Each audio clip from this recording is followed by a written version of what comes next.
da Notícia. Apresentação do jornalista Luciano Kleber.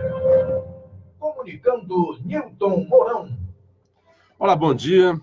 Olá, bom dia. Hoje é sexta-feira, dia 14 de junho de 2019. Estamos iniciando mais uma transmissão online do programa Hora da Notícia. Hoje aqui na companhia do colega Nilton Mourão. Não fazemos hoje a conexão com Sobral por problemas técnicos. E como sempre eu inicio agradecendo aqueles que ajudaram a ampliar nossa voz nas redes sociais, que partilharam nosso vídeo, como o André Luiz Pinto, o Henrique Costa, o Hamilton Martins, Francisco Edvar, Raimundo Lesbão de Castro, lá de Brasília, o Carlos Henrique Souza, Olavo Souza, Wagner Viana, Alexandre Viana, Neto Góes, o Caroço, João Félix Júnior. E também para quem já entrou em contato pelo WhatsApp, no 96161470, como o Gildésio Sinésio, Jesus Alves e o Francisco Ludilberto. Bom dia para o Carlos Henrique Catunda e para o Gilardi e o que entraram agora também no Facebook.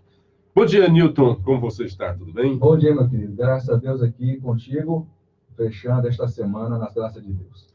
Ontem nós conversamos fartamente sobre a nota que a Globo respondeu ao Greenwald, né? Então ele foi de novo ao Pânico falar mal de novo da Globo, repetiu algumas acusações contra a Globo e a Globo de novo respondeu. Dessa vez quem respondeu foi o próprio diretor, o Ali Kamel, um cara muito competente. Li alguns livros dele sobre racismo no Brasil, que alguns criticam, né? Eu achei muito interessante, é um cara muito inteligente. E ele respondeu. O Greenwald atacou a Rede Globo em entrevista no site, né? A emissora respondeu, patati patatá. Hoje, foi ontem, né? Está no antagonista. Em entrevista ao Pânico da Jovem Pan, Greenwald voltou à carga dizendo que ouviu do diretor de jornalismo da Globo, Ali Kamel, que agora ele está personalizando, né? Antes era só a Globo, né? Que João Roberto Marinho proibiu que jornalistas da emissora trabalhassem com ele, com Greenwald, depois que o seu marido, Davi Miranda, publicou um artigo no jornal inglês The Guardian, acusando a Globo de apoiar o golpe na época do impeachment de Dilma Rousseff. Olha só, o cara está dizendo que foi golpe, dizendo que a Dilma tinha apoiado. Aí tem a resposta da Globo, e por coincidência eu não coloquei aqui, mas o Ali Kamel diz muito, muito claramente, né, que, olha, se houvesse realmente alguma coisa contra os caras, né, ele não tinha chamado o Davi Miranda, por exemplo, não teria participado de um programa dele lá, do Globo News, né? O cara participou depois. O que ele estava dizendo, vou ver se eu encontro aqui a nota, porque eu peguei uma coisa, mas não peguei a nota toda do Ali Kamel, eu peguei só o que o antagonista falou, né? Tem a resposta do Ali Kamel, e ele dizendo o seguinte, que o que o cara queria, na verdade, era um cheque em branco da Rede Globo para publicar as coisas que ele não queria dizer. Como é que você faz uma parceria com alguém, principalmente para divulgar um negócio desse, principalmente quando ele diz que é uma bomba prestes a explodir e não diz para a Globo o que é, como é, quais são as origens e por quê, né? Mostrar, dizer o assunto que é, nem isso ele queria dizer, queria que a Globo se comprometesse, assinasse ali um documento para ele, e se assinasse, então, ele daria, lamentavelmente, se o Nilton puder encontrar, está no antagonista, tem a resposta do Ali Kamel. Ali Kamel responde ao Greenwald, e mostrando que, mais uma vez, é uma vagabundagem desse cara. Vou dizer que o Ali Kamel não queria. E outra coisa, ele ficou insistindo, pedindo para participar, pedindo para a Globo, para ele, para ser entrevistado pela Globo. Deixa eu dar um bom dia para o Simão Oliveira, está mandando um ótimo final de semana para todos nós. O Raimundo Lesbão mandando também um abraço. E o Wellington Pereira, que costuma retransmitir o nosso programa na sua web rádio lá de Maranguape. Então, a carta era boa a gente ler, porque é muito boa a resposta que o Ali Kamel dá para esse vagabundo, estou chamando de vagabundo, pelas coisas que ele, não pelo público que ele publicou. E, aliás, uma coisa hoje interessante, vou falar daqui a pouco, sobre a entrevista do Moro, cadê? Não tem nenhum, no Estadão. No Estadão, né? Ele está dizendo uma coisa que eu disse ontem, né? Que Porque se eles querem realmente, se é uma coisa pela democracia, se os caras querem isso, né, o cinismo, essa hipocrisia que eles estão falando, eu já tinha dito isso. Por que que eles não tiram cópia para ele e colocam e dizem, olha, já estou com essa cópia, eu vou passar aqui para as autoridades? Aí na entrevista de hoje, que está no Estadão de hoje, o Moro diz isso, aquilo que eu estava defendendo. Se vocês querem mesmo, né, então façam isso. Entregue esse material para uma perícia, para ver o que é que tem de legal ou não, que afinal de contas, vocês foram contactados por criminosos. Os jornalistas sabem que é crime esse tipo de invasão. E é um crime grave quando essa invasão, se fosse a um cidadão comum, já seria grave. Imagina quando se trata de autoridades. Imagina quando se trata de entidades. É um ataque às instituições, como diz isso hoje o Moro em sua entrevista. Então, o Moro está repetindo aquilo que eu disse desde o início e ninguém ainda devia falar. Isso não é soberba, mas foi assim, é um ponto que a gente chamou a atenção. Se o que eles querem realmente é a democracia, pegue essa documentação toda e submetam a uma perícia imparcial, né? Não gosto de imparcialidade, a uma perícia que, com a competência dela, o tempo todo, está o Dallagnol e também agora o Moro dizendo que não reconhece, não tem como reconhecer a legitimidade daquelas falas. Eles estão até dizendo que há muita coisa que está sendo adulterada, que alguns diálogos estão até sendo forjados. Hoje o Moro diz lá na entrevista, ele diz, como é que pode? O Moro disse que não foi, o ataque não foi ao telefone dele, porque ele não tem o Telegram. E não usou, não debateu no Telegram. Então foi o telefone, aqui o Paramoti, a gentileza, o carinho, agradecer logo o carinho do Paramoti, trazendo água para nós, e um chazinho, ajudar aqui a nossa garganta. Muito obrigado, amigo. Então, por que não submete? Ao contrário, fica dizendo que não, nós temos mais coisas, como se fosse refém. Nós temos coisas mais graves. Que história é essa? Que vagabundagem é essa? Cadê a coisa mais grave? Você tem mesmo ou os criminosos estão dizendo isso para vocês, estão pautando vocês? Porque no segundo dia, o que veio de gravidade foi aquela frase em Fuchs we trust, né? No Fuchs nós acreditamos. O que tinha de mais naquilo dali, né? Então, na verdade, os caras estão prestando um serviço aos criminosos. Os criminosos têm um objetivo, os criminosos têm uma pauta, e o The Intercept está exatamente contribuindo para que os criminosos atinjam esses objetivos. Enquanto que juízes e procuradores atuavam em conjunto para impedir a ação de criminosos, o Intercept faz o contrário, está agindo para colocar em ação para que os criminosos consigam os seus objetivos. Não estão conseguindo em todo, mas estão fazendo tudo para isso. Luciano, e ficam fazendo reféns, pois não. Você me pediu para verificar, eu estou vendo aqui uma notícia lamentável, morre o jornalista Clóvis Rossi. Nossa, que chato. O jornalista Clóvis Rossi morreu na madrugada desta sexta-feira. Vamos aqui fazer a nossa referência, a nossa reverência a esse grande jornalista brasileiro, colunista, o Clóvis Rossi, que Deus o tenha em sua casa, que há muitas moradas, né? Poxa, que choque, porque é um dos caras que eu mais venero, assim, era um dos mais longevos, né? Tinha, obviamente, como todos nós, os nossos equívocos, claro, né? Claro. Mas o Clóvis Rossi era um grande mestre para muita gente do jornalismo, um cara... tinha um conhecimento mundial, né? Foi correspondente em vários países, sempre na Folha de São Paulo, tinha uma análise percussiente, aguda da realidade, sem tomar muito partido, né? Ele não caía nessas que a gente vê por aí como um vagabundo desse Grunwald, né? Então, nossa homenagem, nossa honra ao nome do Clóvis Rossi, lamentável sobre todos os aspectos, a morte do Clóvis Rossi, né? Foi um choque, né? Porque, assim, acho que foi um choque para você ao ver isso daí, né? Mas é a vida que segue. Então, a gente trabalha aqui, continua o nosso trabalho em homenagem ao grande jornalista da Folha de São Paulo, grande jornalista brasileiro, um nome internacional da imprensa brasileira, o jornalista Clóvis Rossi. Professor de muitas gerações, né, Luciano? Muitas. E quem foi sério estudou Clóvis Rossi, né? Que influenciou a nossa geração, inclusive, né? Influenciou a nossa geração.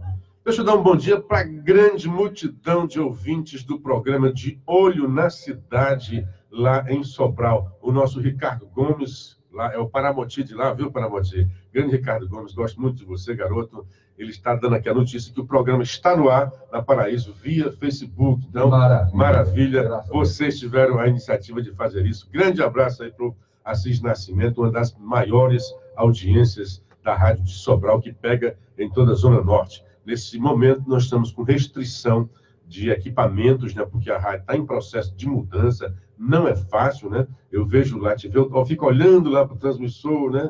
E podendo estar aqui, são 3 quilos de potência lá, o som chega em toda aquela região ali de Sobral, vai até Irauçuba, e em toda a parte que circunda, né, a partir da antena. Então, já teremos de volta o som. Então, grande abraço à moçada de Sobral, estou com saudade de Sobral. Cheguei aqui em Fortaleza chovendo bastante, amanheceu também chovendo bastante, mas sempre pensando aí em Sobral. André Lima Ramos, bom dia.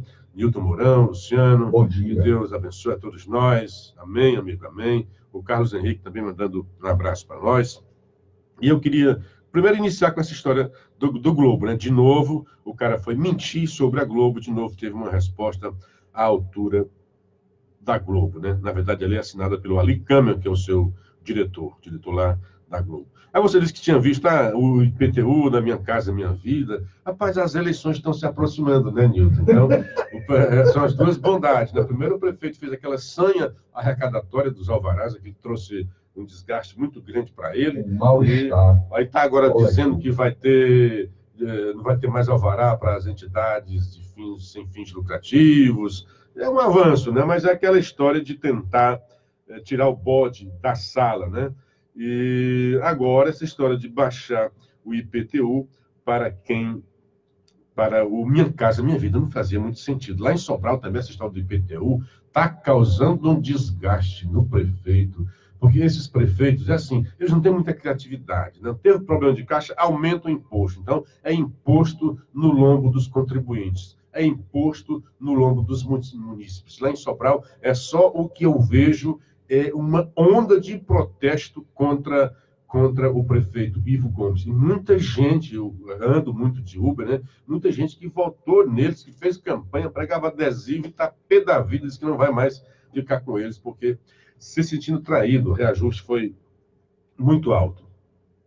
O antagonista traz também uma carta que eu achei muito interessante, é do Fórum Nacional de Juízes Criminais, instituição composta de magistrados estaduais, federais, militares e trabalhistas a favor do Moro. Olha, o Moro vai sair maior do que estava quando essa crise. O Moro está vendo o contrário, é uma tentativa, porque quando você vai atrás, mesmo você admitindo que há ali, que são verdadeiras aquelas declarações, quando você vai atrás, não tem assim uma coisa, olha, isso aqui é contra o Lula, isso aqui é contra o Nilton, isso aqui é contra o Paramoti. Não, ali é contra a roubalheira, é contra a corrupção, é uma tentativa de combater uma organização criminosa que estava fazendo um mal enorme ao Brasil. Então, você não consegue extrair daquelas conversas alguma coisa que diga, o Moro, você pode dizer assim, olha, um juiz não pode estar... Mas na tradição brasileira, o tempo todo o juiz conversa com advogados, conversa com promotores, conversa com policiais, conversa com todo mundo. É possível até que não deveria existir. Eu li a entrevista completa do Moro, né? Hoje foi o meu dever de casa, hoje de manhã, ler a entrevista, e pensei algumas respostas, né? Diz a nota dessa instituição que eu falei para vocês, que é o Fórum Nacional de Juízes Criminais, FONAJUC. Enquanto policiais, ele diz assim, o uso de estratagemas criminosos é e sempre será próprio daqueles que não respeitam a lei positivada e os direitos naturais, entendendo que seus interesses prevalecem sobre a dignidade de todos e de cada um de nós. Enquanto policiais e agentes de segurança sucumbem nas ruas, também os promotores de justiça e juízes lutam para não sucumbir em razão do poderio político e econômico. Como bem disse o desembargador Abel Gomes, do TRF2, os ataques cibernéticos se restringem aos magistrados que decidiram contra os interesses daqueles investigados na Operação Lava Jato. É preocupante que o país fique refém de insinuações e de divulgação de material que foi obtido de forma ilícita, o que por si só fere os mais basilares princípios éticos e legais, e que sequer é de fato apresentado, senão de forma fracionada e editada. O FONAJUC reforça a necessidade de respeito aos direitos e deveres constitucionais, ao sistema legal, e se opõe a qualquer forma de tentativa de pervertê-los ou violá-los, notadamente para desconstruir o trabalho contra a corrupção que tem funcionado em vários níveis e com incontáveis atores como nunca antes na história. Então, é uma nota de apoio aos procuradores e ao ministro Moro. Eu estava vendo aqui, a Polícia Federal, isso aqui foi o Pedro Doria, tá? Hoje é um artigo dele no Globo, falando sobre esses hackers. Acabei de encontrar, viu, Luciano, quando você quiser. Muito bem. A nota, por gentileza, do Newton, lê a nota de resposta do Ali Camel a esse vagabundo. O antagonista procurou Ali Camel e recebeu a seguinte nota do diretor de jornalismo da Rede Globo. Glenn Greenwald mente quando diz que há 6 meses ouviu de mim que João Roberto Marinho proibiu qualquer pessoa de trabalhar com ele. Não vejo Glenn Greenwald desde 2013. A mentira se desfaz por si. Se fosse verdade que ele ouviu tal absurdo do próprio diretor de jornalismo da Globo, o que faria procurar o Fantástico semana passada com nova proposta de trabalho? Como é que o cara vai estar no Fantástico sabia disso, né? Vamos lá. Tampouco se sustenta um motivo sobre o veto que nunca existiu. Se o motivo foi o artigo que o marido de Glenn, Davi Miranda, publicou no Guardian, como se explica que o próprio David Miranda tenha participado de programa de entrevista na Globo News, por mim dirigida? Por fim, Glenn também mente quando diz que perguntou há uma semana se a Globo tem algo contra ele e não ouviu resposta. Por 3 vezes, ele ouviu do jornalista que o atendeu na redação do Fantástico que a Globo nada tinha contra ele. E justificou. Se tivesse problema, eu o receberia em plena redação. Repito, Glenn exigiu que a Globo se comprometesse de maneira irrevogável a publicar tal bomba sem que o assunto fosse revelado a ela, a emissora, antes. A isso se chama cheque em branco. A Globo não dá cheque em branco a ninguém, especialmente a Glenn Greenwald. Ponto. Ali Camel acima. Muito bem, o Ali Camel respondeu muito bem. Assim, demonstra que é uma vagabundagem desse cara. Mau caráter. E como é que o cara tem o peito de ir para a Globo, a maior televisão do Brasil? Diz, eu tenho aqui uma bomba, assine aqui um documento comigo que a gente vai fazer essa parceria e vocês vão divulgar o que eu der para vocês. A Globo pergunta, me diga o que é que você vai divulgar. Não, só digo se você primeiro assinar dizendo que vai divulgar. Tentando colocar a faca nos peitos da Rede Globo. E quando vê essa vagabundagem aí que ele está colocando, deixa eu dar um bom dia para o Antônio Lacerda, muita chuva em Natal, olha aí. Maravilha. Bom dia para Idelberto Gugel, o Grijalva Parente Costa, o Cláudio Moura, bom dia Tatá, bom dia para o Djalma Oliveira e a Karina Menezes. Cada dia que passa, admiro muito os seus comentários. Obrigado, Karina. Um beijo, muito carinho para você. Maravilha. Tatá, nota muito inteligente que mostra o atual quadro político brasileiro.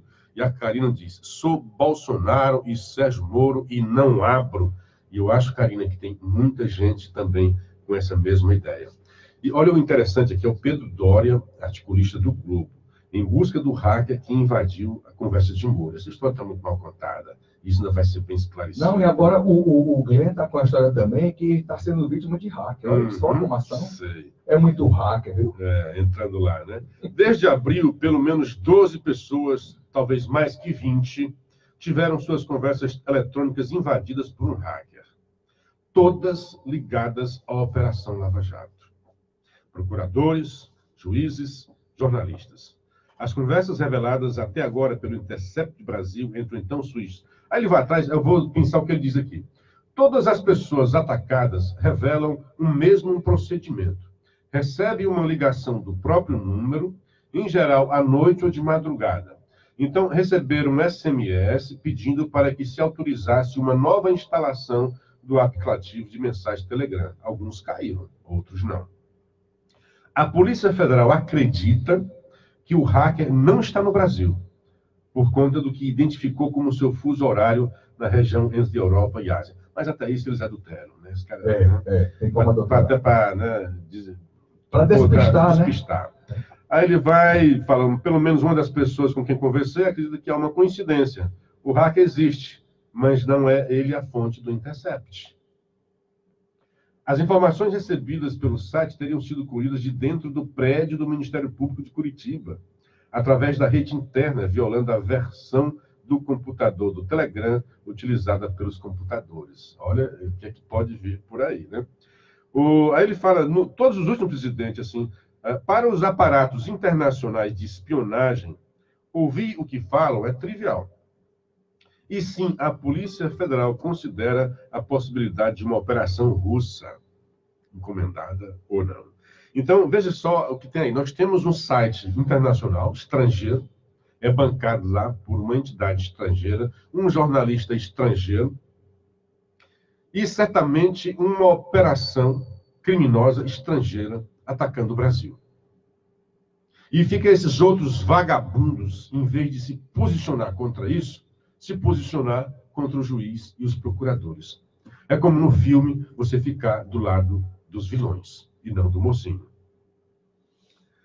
Bom, aí o Lula põe em dúvida a facada. A outra matéria, vou já voltar para o Bolsonaro, mas o que foi interessante ontem foi o Lula dando uma entrevista para a TV Brasil, a TV deles, né? Ele só atende os caras que são amiguinhos deles, né? Bom dia para Sandra Cabral, bom dia Luciano Clever, Nilton Mourão e demais profissionais que fazem este programa esclarecedor e verdadeiro. Então, ontem o Lula disse duas coisas bastante idiotas. Lula não é um idiota. Lula é um cara muito inteligente, dos mais inteligentes que eu já vi na política brasileira nos últimos tempos. Muito inteligente. Pelo contrário, ele é um camarada inteligente de alta periculosidade. Usou a inteligência, né? Quanto mais inteligente, mais perigoso, né? Que usou para o mal. Né? Assim como Hitler. Hitler é um cara inteligentíssimo, né? Usou a sua inteligência para o mal. Eu faço reverência à inteligência, não à causa para a qual ela foi utilizada. Então ele disse, ele ontem está duvidando da facada. Sem sangue. Em vez de atender, o cara foi atrás do Adélio. Por favor, Lula, tu ensandeceu? A prisão te deixou louco? É claro que não. Isso aqui é para mobilizar um bando de abestados que ainda hoje acham, igual aqueles que acham, eu acho assim, mais honesto aqueles que dizem que o homem não foi à Lua, do que essa de dizer que não houve uma facada no Bolsonaro. Então, tudo foi um teatro. Uma armação, o hospital, a cirurgia para recolocar, a bolsa, tudo aquilo foi o que, Lula? Cena de filmes, na cabeça que loucura, Lula. Eu nunca vi uma estupidez tão grande sair da boca de Lula, um cara inteligente. Por que ele disse isso? Eu não sei, eu acho que é o desespero, eu acho que ele viu que mesmo que essa história toda não vai dar em nada para ele, porque nada dali está claro que foi alguma coisa contra ele. Então, acho que é o desespero. Tem que partir agora para o surrealismo, né? Para o realismo fantástico. Aquela facada no Moro não existiu. Foi um teatro para eleger o Moro, para eleger o Bolsonaro. Não, o Bolsonaro não foi vítima de facada. Aliás, eu acho que o Adélio nem existe, né, Lula? Não existe. O Adélio não existe, jamais foi do PSOL, não existe aquele cara. Ali é um avatar, a CIA que colocou aquele cara, né? Os russos colocaram aquele cara ali para aparecer, aí sugere que dá uma facada, o Bolsonaro faz uma cara feia, corre ali para o hospital, a Santa Casa, depois vai para o Hospital Einstein. Todo esse pessoal fazia parte dessa armação. Cria vergonha, Lula. Cria vergonha. Aí ele veio dizer que o Bolsonaro foi parido pela sociedade brasileira, que foi a imprensa que montou o Bolsonaro. Como é que é? Está lá na entrevista dele de ontem. Ele disse que Bolsonaro foi parido pela sociedade brasileira. Na visão dele, a sociedade brasileira é composta por um bando de beócios que se deixa levar pela imprensa e fez com que esse cara fosse eleito. Olha, mas não se sustenta o que ele diz. Primeiro assim, é bom levar em consideração que quem elegeu Bolsonaro, se há alguém nesse sentido, Lula, foi o próprio PT. Foi a roubalheira que o PT fez e a imprensa apenas noticiou. As manchetes todas estão lá e nada foi negado. Bilhões de dólares foram repatriados, bilhões de dólares os bandidos reconheceram e devolveram.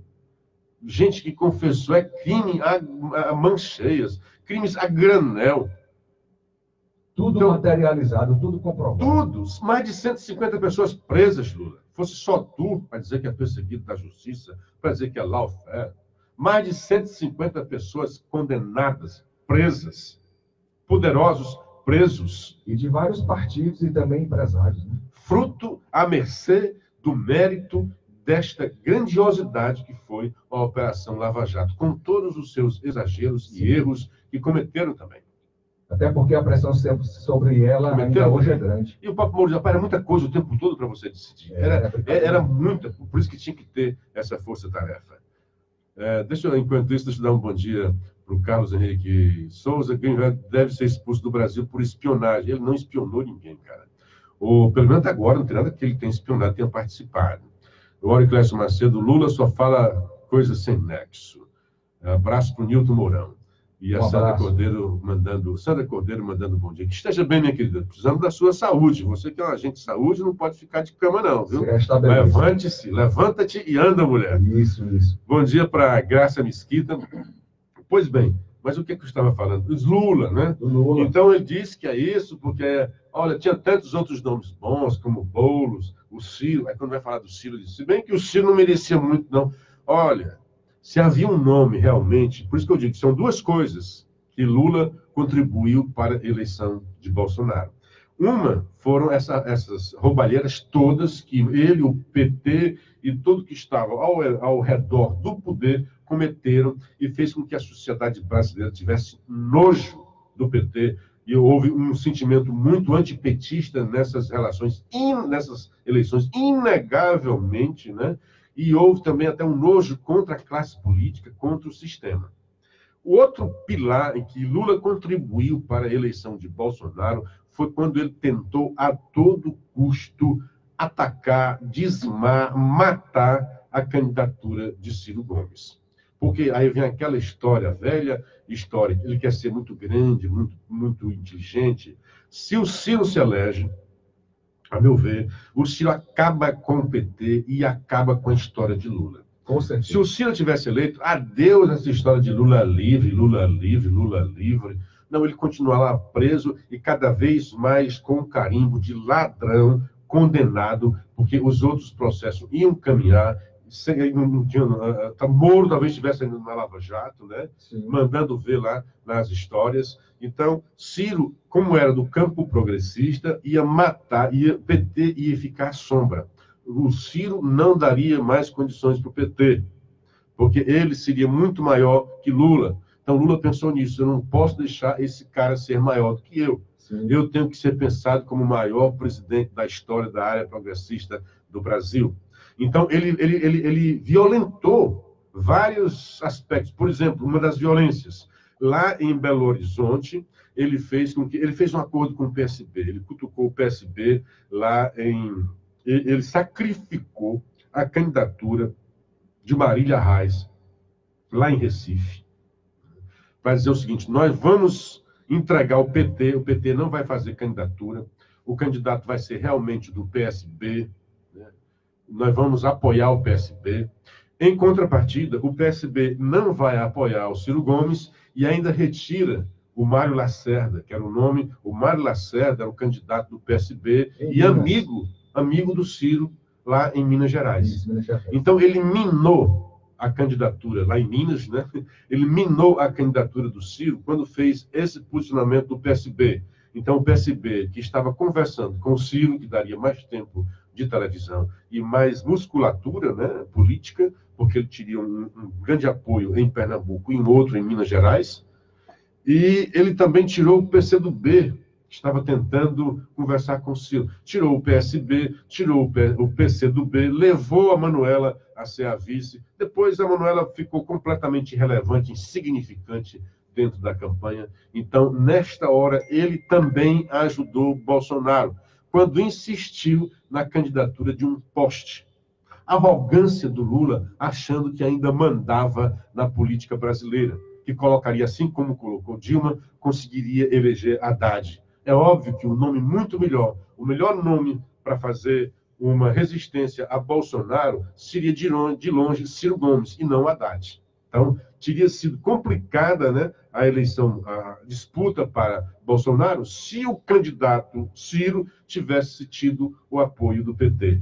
Então, Lula não reconhece nunca os erros dele e parece que, em vez de apenas envelhecer, está envilecendo.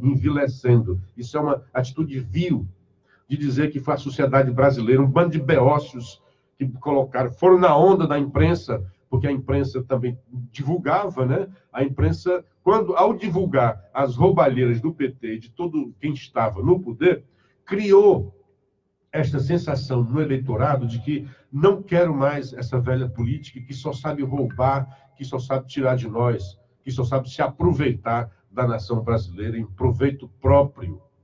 Aí vem Bolsonaro com esse discurso antissistema, sem tempo de televisão, sem qualquer apoio. Ao contrário, a mídia toda batia em Bolsonaro. Dizer que é culpa da mídia.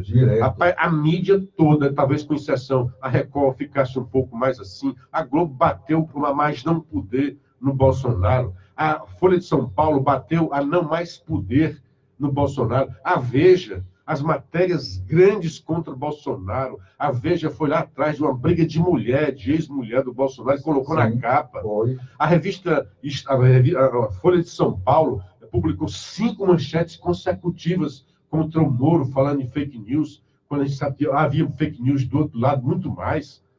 O Globo também descia o cacete em Bolsonaro, todo o sistema Globo. Então não foi a mídia, ao contrário. Apesar da mídia, Bolsonaro se elegeu sem tempo de televisão, fazendo aquilo ali nas redes sociais. Então, na verdade, o povo brasileiro foi sábio a dar um chega para lá e dizer: a gente não aceita mais roubalheira.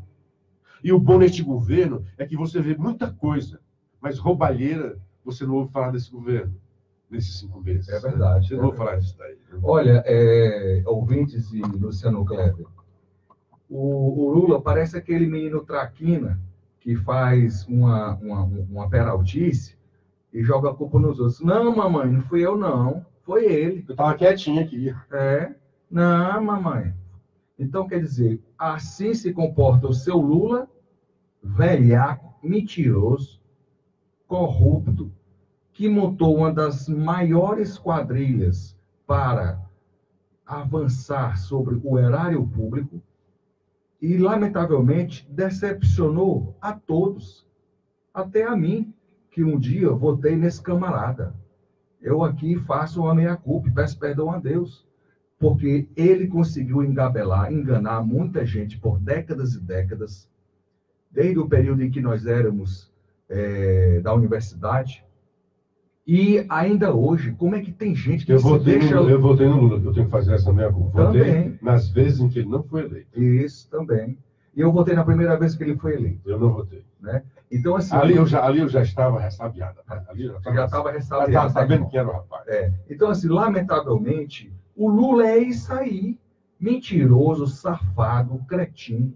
E o pior é que tem gente que endeusa, idolatra o Lula. Idolatra o Lula. Gente, a idolatria é um pecado.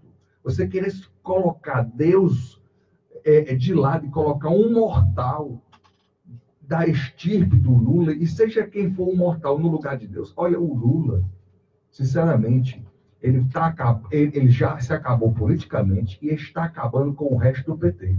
Essa é a verdade. O PT está com dias contados por culpa do seu Lula, que se considera dono do partido e das mentes dos seguidores dele no partido. Então, vamos fazer o seguinte: deixa o Lula lá, ok? Lá na cadeia. Vamos tratar de forma mais importante. Bom dia para o doutor Paulo Roberto. E o STF ainda quer soltar o saca-trapa para ele ficar bostejando todo dia.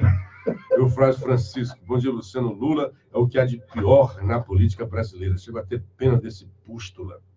Oi, Clécio Macedo. Velho Gagá. Nome bom, Boulos. Brincadeira. Bom dia para o José Sérgio, Júlio César Targino E o Carlos Henrique minou no Maranhão também. Porque pegou o PCdoB, o Maranhão era o Dinho, né? Isso. O André Lima Ramos, Luciano Newton, se essa entrevista virar moda, vai ser o festival de ladrões na mídia falando bobagem. Ninguém merece. O Carlos Henrique não foi a primeira vez que ele torpedeou o Ciro. Não mesmo, não. Né? Na verdade, a primeira vez... rasteiras no Ciro. A primeira vez que eu vi o Ciro, eu sempre admirava o Ciro pela sua altivez. E eu estava lá, numa entrevista na Assembleia Legislativa. O Ciro foi dar uma entrevista coletiva. Eu estive lá para ver de perto o Ciro explicar por que ele levou o título dele para São Paulo, que naquela época foi a primeira rasteira que o PT deu nele. Rapaz, e eu lembro que o Ciro dizia: a minha mãe aconselhou que eu não mudasse o título. Pediu. Dona Mazé, antes de morrer. sábia, a mãe é sempre sábia, né?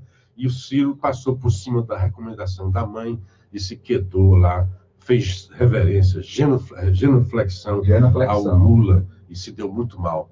Até hoje, várias vezes, o Ciro ajudou o PT e só levou pancada.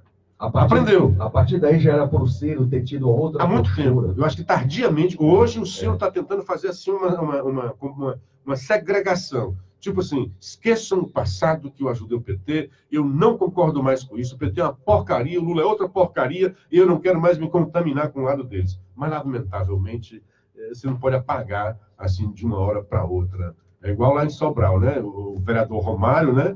Cheio de roubalheiras, deu um golpe em todo mundo. Quando ele volta para a Câmara, diz: não quero falar sobre isso. Como não quer falar? É igual Ciro, né? Como a gente vai esquecer o passado? Você disse que pegava o Lula, levaria para a embaixada, disse que receberia a equipe de Moro a tiros, né? Não vai ser esquecido nunca isso, né? Mas pedindo desculpas e reconhecendo os erros, né? Todos nós estamos aí. Perdoar faz parte. Perdoar é divino, né? Diz que se errar é humano, o perdoar é divino, né? O João Alves Freire, um abraço de João Mereré no Trairi. Que vergonha! O marido do deputado, outro juiz e ministro da Justiça com o currículo. É assim, o marido, não é, o outro é que é o marido. Eu não sei nem como é que funciona bem isso daqui. Né? Quando é apresentado, marido, né? Quer dizer que a outra o deputado é que é o marido, a outra deve ser a esposa. Né? A esposa. O nome até é esquisito dizer, né? O marido e a outra... Bom, eu não sei se é complicado. É muito o Frade Francisco: o Lula deixou de ser um estadista para se tornar um canalha. João Sérgio Araújo: esqueça o PT e Lula. Não é governo há 3 anos. Fala dos projetos do governo do mito. José Sérgio Araújo, foi o Lula que esteve ontem a pauta, amigo. Você agora está querendo me pautar? O que é que eu devo falar ou não, cara? Devo esquecer o Lula e o PT? Esqueceria se ele não estivesse fazendo nada. Eu estou comentando uma entrevista de ontem do Lula.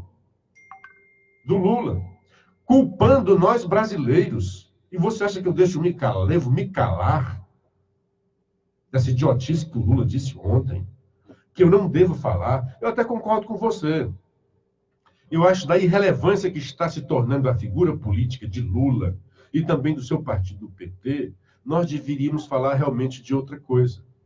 Mas como ele está na mídia, e aqui o nosso programa se propõe a comentar o que está na mídia, a gente também é vítima disso, tá, Sérgio? Eu não gostaria de estar falando sobre essas besteiras que o Lula disse. Aliás, eu gostaria que ele não tivesse dito essas besteiras. Mas ele disse. E não sou censor dele, como você quer ser censor meu. Então eu tenho que também comentar aquilo que ele falou. Ele disse ontem uma entrevista para a TV Brasil, e hoje eu estou comentando o que ele disse ontem. Então não estou relembrando que ele está há 3 anos, não. Ele está preso e o PT está no poder aí no Legislativo e em vários estados brasileiros, incluindo o nosso Ceará, onde nós vivemos. Com todo carinho, tá, amigo? Eu sei que você gosta de mim, eu também gosto de você.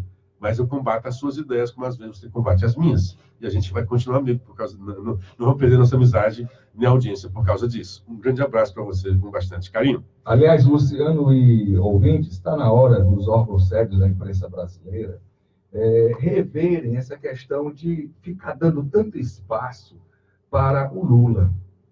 Porque foi ex-presidente. Ele foi ex-presidente Lula, e decepcionou a Deus e o mundo. Então, está na hora da imprensa brasileira se dedicar ao presente e realmente abrir o seu precioso espaço para aquilo que merece ser publicado, divulgado, comentado, porque se perde muito tempo em dando crédito a quem não tem mais crédito nenhum na praça. Essa é que é a verdade. E o Sérgio, a outra parte, vamos falar dos projetos do mito, que estamos falando aqui todo dia. Todo dia. Tem vários projetos aí. Muita gente quer dizer que não, tem várias coisas aí que o homem está fazendo. Nós falamos muito aqui da MP da Liberdade Econômica, né? Estamos falando da reforma da Previdência. São coisas importantíssimas para o Brasil. Pacote anticrime. Tem coisas muito importantes aí para o Brasil. Privatizações. Tem muita coisa aí sendo feita, tá? E não dá para falar tudo agora, tá? Se quer, mas todo dia a gente tem falado do que está na mídia, do que está nos jornais, do que está... Aliás, estamos de consciência tranquila. Na jornalista Dora da Notícia, procurando deixar os nossos ouvintes antenados com o que de mais importante acontece no país. Trazendo a nossa opinião. Os fatos, né? Traduzindo os fatos. Dentro da nossa ótica. Claro que há erros. Fazer o quê, né? Continuamos errando e tentando não repetir os erros, né? Quem é ouvinte da notícia não pode dizer que está desinformado, né? É verdade, é verdade. Um bom dia para o Giacomo Pastore, colega, jornalista. Abração, Giacomo. Bom dia, amigo Luciano, Clever, estou ligado na hora, parabéns. Bom dia para a doutora Ana Maria Gurgel. O Auriclésio volta a falar. Newton, por isso o Hitler foi tão longe, por causa dos doentes. A Catarina Soares também acaba de entrar. Sandrinha Valéria, feliz dia para todos nós. Estamos aqui trabalhando essa história de paralisação, não. Quem está tentando paralisar o Brasil é quem não quer o bem do Brasil. Quem não quer essa reforma... Aliás, ontem foi boa discussão, aquele Ivan Valente, né, o velhinho lá do PSOL. Começou a gritar. Aí vem o novo. É o velhinho do PSOL contra o novo do novo. Então, um dos deputados mais novos lá, o Ivan, não sei das quantas, né? Até um é o Ivan, o outro é o Van, só que o Van é uma partícula do nome, né? Eu sei que você está, eu lembro já, o camarada muito bem articulado. Muito bem, aí começou a falar disso, olha, lá o Ivan, aquelas besteiras do pessoal, diz, olha, não tem moral para falar contra a reforma quem está pedindo aposentadoria especial. Ele botou o dedo na cara, sou Ivan Valente, está dentro da aposentadoria especial. Os grandes, a maioria da esquerda, dos parlamentares de esquerda, pediram a aposentadoria especial. Então, esses rapazes aí não estão pensando nos pobres, não. Se pensassem nos pobres, não pediriam a aposentadoria especial, que é um absurdo. Então, aceite, ou digo uma coisa, não venha com hipocrisia, com cinismo. Se você pede aposentadoria especial, aí fica dizendo que essa reforma é contra os pobres. Assuma. Os pobres é você que está pedindo essa aposentadoria especial. A Catarina Soares, bom dia, Luciano Clever e Nilton Mourão, ótimo final de semana para você também. Marcos Dutra, bom dia, amigo aqui de Tapipoca. O Antônio Ferreira Lima mandando bom dia. O Marcos Dutra, parabéns, falou bem. Carlos Henrique de Souza, vocês fazem trabalho jornalístico. Marcel Van Harten é o rapaz que eu falei. Obrigado, Carlos Henrique. Aqui o nome nos foge mesmo. Então tinha o Ivan e aqui é o Van Harten. Como o nome lá para o V tem som de F, né? Seria Marcel Van Harten. Foi um dos mais novos parlamentares, muito bom. Esse cara já esteve aqui no Ceará dando palestra, do novo contra o velho, e aqui velho na idade e nas ideias, o Ivan Valente do PSOL. Ele desmascarou os caras. Vocês têm aposentadoria especial. E tinha lá um projeto deles, que foi vetado, de tirar. Olha, tira os parlamentares esse negócio de aposentadoria especial, enquanto a maioria do povo passa fome. Que história é essa? Mas não passou. Os caras não deixam passar. Luciano, eu estou aqui com a matéria sobre o falecimento do Clóvis Rossi. Vamos deixar nossos ouvintes mais informados. Jornalista Clóvis Rossi... E com reverência, eu quero agradecer o Paramoti, mais um chazinho aqui para aquecer hoje nesse dia chuvoso, frio. Vamos lá. Grande abraço, querido Clóvis. Paramoti, um cheiro, hein, Paramoti? Um cheiro. Jornalista Clóvis Rossi, decano da redação da Folha, morreu na madrugada desta sexta-feira em São Paulo. Ele tinha 76 anos e estava em casa, onde se recuperava de infarto tido na semana passada. Deixa a mulher com quem havia mais de meio século, 3 filhos e 3 netos. Colunista e membro do Conselho Editorial da Folha, Rossi publicou seu último texto na quarta, dia 12, titulado Boletim Médico. Ele era, segundo o jornalista, uma satisfação devida ao leitor, se é que há algum.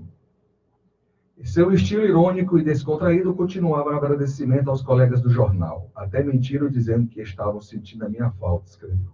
Nascido em 25 de janeiro de 43, no bairro do Bexiga, em São Paulo, filho de seu Olavo, vendedor de máquinas pesadas, e dona Olga, artesã de grinaldas e buquês de flores, ele se formou em jornalismo pela Faculdade Casper Libero.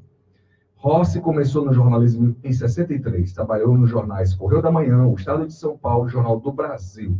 Teve ainda passagens pelas revistas Isto É e Auto Esporte e pelo Jornal da República, e manteve blog no espanhol É o País. Estava desde 1980 na Folha de São Paulo. Ganhou vários prêmios jornalísticos, entre eles o Maria Moores Cabot, da Universidade de Colômbia, e o da Fundação Nuevo Periodismo Ibero-Americano, criada por Gabriel García Márquez. Escreveu os livros Clovis Rossi, Enviada Especial 25 anos ao redor do mundo, e O que é jornalismo? Esse aqui nós lemos, deve ser. Fez coberturas de eventos históricos, viagens de vários presidentes brasileiros, Copas do Mundo e Olimpíada. Foi correspondente da Folha em Buenos Aires e Madrid. Era presença frequente no Fórum Mundial de Davos. Gostava de enfatizar sua preferência pela reportagem, não pela edição. Tinha especial orgulho da cobertura que fez sobre o fim do regime franquista espanhol. Raramente gosto do que faço. Sempre acho que a próxima reportagem vai ser melhor, exceto nessa cobertura, afirmou na Flip em 2014. A Folha e o jornalismo brasileiro perdem um de seus principais e mais premiados repórteres, certamente o mais experiente. Clóvis era admirado por gerações de profissionais por sua independência de pensamento, disposição e rapidez de trabalho e qualidade de cobertura. Vai fazer muita falta, afirmou o diretor de redação da Folha, Sérgio Dávila. Rossi torcia para o Palmeiras e para o Barcelona e dizia ter um sonho não realizado no jornalismo: ser setorista da Liga dos Campeões da Europa.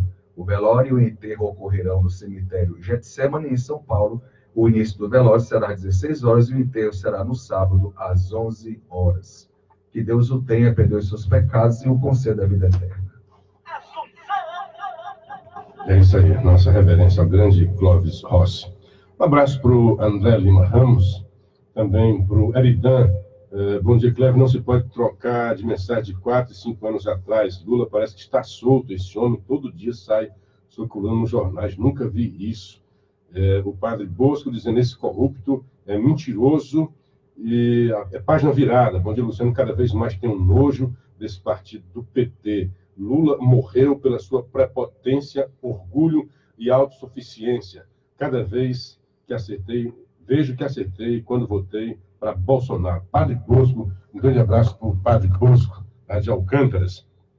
Bom dia também para o Alfredo Soeiro. Ele está dizendo: Lula é um esquizofrênico, culpa o mundo por tudo. Ciro só é contra Lula até as próximas eleições. Bom dia também para o Osório, Simão Oliveira, Domingos Neto e o Edson Neto. Falando aí hoje de novo, tem um deputado novato do Ceará, lá na Câmara dos Deputados, que hoje está em destaque. Está na coluna política do Estadão, dizendo: o presidente da Câmara, Rodrigo Maia, mandou instalar a comissão especial para analisar o Plano Mansueto. O nome que circula para relatar a proposta é de Eduardo Bismarck, do PDT do Ceará, filho do prefeito lá de Aracati. O novato também será relator na comissão da PEC, que tira o papel intermediário da Caixa Econômica nos repasses de emendas da União para estados e municípios. Então, uns parabéns aí para o deputado, né, que está tendo destaque, seu primeiro mandato, né, tem 5 meses de mandato, está fazendo isso daí. O Paulo Roberto Soares: agora pode fechar a Folha. A frase é boa para o Clóvis Rossi, né? Um dos melhores nomes que realmente restava na Folha de São Paulo. O Sérgio Dávila, o diretor, também é muito bom. A frase do ano nesse momento: o Brasil é o único país do mundo em que os ratos colocam a culpa no queijo. Essa frase é do Milor Fernandes, o cara que não sabe. Antiga. Excelente. A antiga é do Milor Fernandes. Já faltam só 10 minutos, o tempo passa rápido. Eu queria dar uma pincelada na entrevista do Moro. Eu vou ter que ler rápido, né? É uma entrevista grande no Estadão, maravilhosa, né? E ele diz: o senhor está preocupado, está dormindo em paz? Ele diz: fui vítima de um ataque criminoso de hackers. Clonaram meu telefone, tentaram obter dados do meu aparelho celular, de aplicativos. Até onde tenho conhecimento, não foram obtidos dados. Mas os procuradores foram vítimas de hackers e agora está havendo essa investigação indevida, divulgação indevida. Estou absolutamente tranquilo em relação à natureza das minhas comunicações. No fundo, esse processo da Lava Jato é um processo muito complicado. É uma dinâmica dentro da 13ª Vara, o dia inteiro proferindo decisão urgente. Imagina o trabalho do cara, né? E a gente recebia procurador, advogado, a gente falava com advogado, falava com todo mundo. E, eventualmente, utilizava aplicativos de mensagem para tratar isso de maneira dinâmica maior. Mas, quanto à natureza das minhas comunicações, estou absolutamente tranquilo. O cara pergunta, o senhor é juiz exclusivo dos processos penais da Lava Jato? Era o corregedor da Lava Jato? Eu disse, exatamente. Aliás, porque tem essa história no Brasil, o juiz... tem essa separação, tem o julgador, tem o acusador e o investigador. O problema é que no arcabouço jurídico do Brasil, o juiz participa das investigações. Ele não participa diretamente, mas ele controla as investigações. Por exemplo, Nilton, você é o procurador e acha que tem um indício ali, tal, e quebra do sigilo. Você tem que pedir o juiz. Então, nesta hora, o juiz está controlando a sua investigação. Se ele negar, ele está impedindo você de investigar. De prosseguir, certo? Então, de vez em quando ele dizia isso, olha, tem que ter uma coisa robusta aí para eu poder autorizar. Exatamente. Então, ele faz parte também da investigação. Então, tem muito mimimi, muita hipocrisia. Faz parte do vidro, né, Luciano? Exatamente. Ele diz, então, as pessoas ouviam histórias verdadeiras, lá na 13ª, né? Às vezes, as pessoas tinham como referência a 13ª Vara, e o juiz, no meu caso. Então, todo mundo personalizava. Lava Jato é o Moro. Então, quando queria, levava alguma coisa para ele. Eu sei de alguma coisa e levava para ele. Veja lá. E o juiz, no meu caso, eles levavam todo tipo de informação de demanda. Então, as pessoas ouviam histórias verdadeiras, plausíveis e, às vezes, histórias fantasiosas. E, muitas vezes, em vez de levar ao Ministério Público, levavam a mim, ao juiz, né?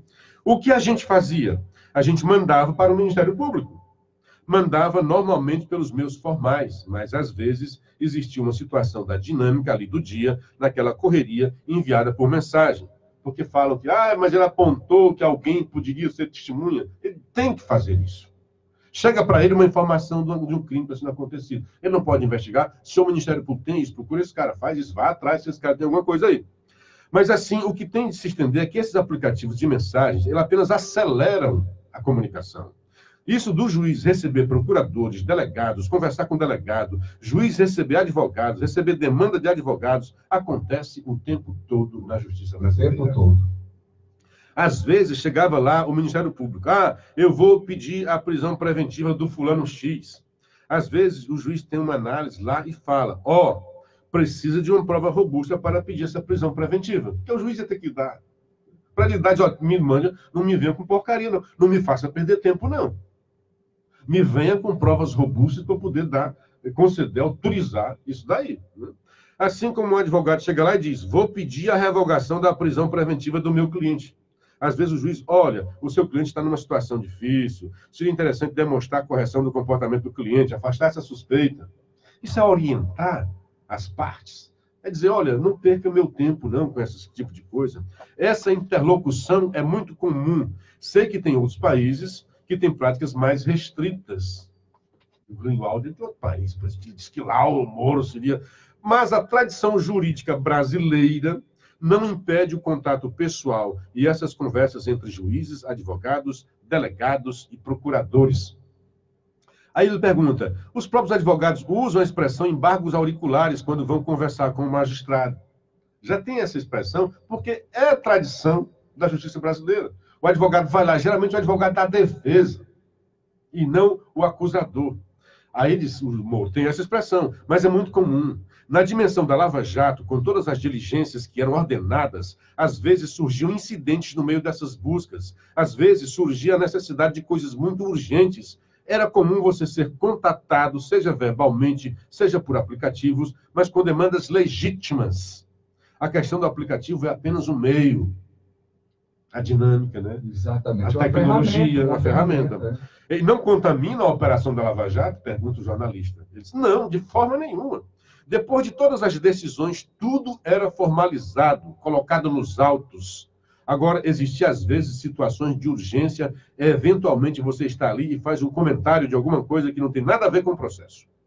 Isso não tem nenhum comprometimento das provas, das acusações, do papel separado entre o juiz, o procurador e o advogado. Não existe também nenhuma espécie, vamos dizer assim, Até ouvi uma expressão lá de que eu era o chefe da Lava Jato. Isso é uma falsidade.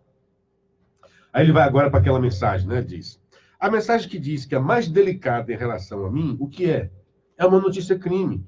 Alguém informa que tem informações relevantes sobre crimes e eu repasso para o Ministério Público. Isso está previsto, olha só, alguém quiser anotar aí, tá? Isso, ele vai dizer onde está previsto, essa relação que ele fez lá, que é o que mais critico, né? Mas ele apontou uma testemunha para o Ministério Público. Então, isso é orientar. Ele vai dizer que está previsto em lei. Ele diz: alguém informa que tem informações relevantes sobre crimes e eu repasso para o Ministério Público. Isso está previsto expressamente no Código de Processo Penal, artigo 40, e também no artigo 7 da Lei de Ação Civil Pública, que diz que, aspas, para a lei, quando o juiz tiver conhecimento de fatos que podem constituir crime ou improbidade administrativa, ele comunica ao Ministério Público. Basicamente é isso. Eu recebi e repassei, porque eu não posso fazer essa investigação. Como ele não pode fazer a investigação, ele passou para o Ministério Público. Ele diz, terminando, né? Apresentar uma autoridade independente. Não, pois é, está terminando. Eu ia falar sobre o artigo do Merval, que é interessante que ele fala sobre isso, né? Que o juiz no Brasil até estão querendo criar a figura do juiz de garantia. Então, seria um juiz separado, que participa da investigação. Aí tudo bem. Sim. Mas, neste caso, ele tem que autorizar as demandas da procuração, da procuradoria. Seu juiz, eu preciso que o senhor quebre o sigilo. Eu quero que o senhor faça uma prisão preventiva. Aí ele orienta, cara, mas para fazer isso tem que ser assim, tem aqueles outros. E os outros eram comentários sobre... Para resguardar operações. Exato, né?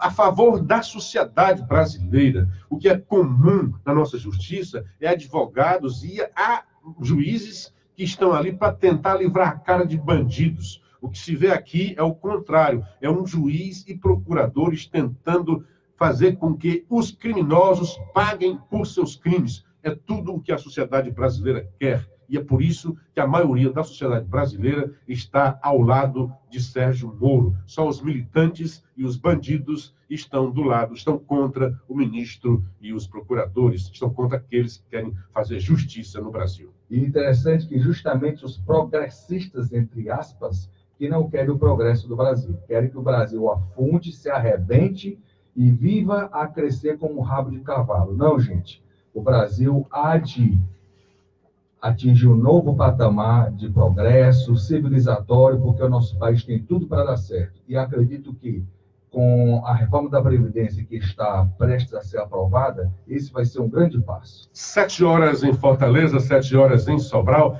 Grande abraço para o pessoal da FM Paraíso, ao Assis Nascimento, Ricardo Gomes, a toda a moçada carinhosa de Sobral. Um grande abraço a essa legião de ouvintes da Rádio Assunção. Um fim de semana maravilhoso, um dia bastante proveitoso e até segunda-feira, com a graça de Deus. Amém. Um grande abraço no povo sobralense. Obrigado.